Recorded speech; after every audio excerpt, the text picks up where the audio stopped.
Welcome to our channel. Updating your Garmin watch software is essential for getting the latest features and bug fixes. Here's a simple way to update your device wirelessly. Step 1. Ensure your Garmin watch is charged to at least 50% to prevent interruption during the update process. Step 2. Download the Garmin Connect app on your smartphone if you haven't already, and log in to your Garmin account.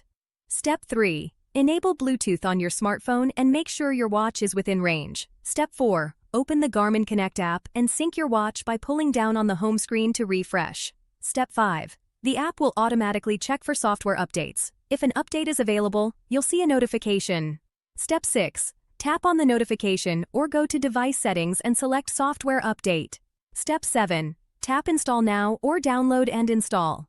Keep your watch close to your phone during the download and installation. Step 8. Wait for the update to complete.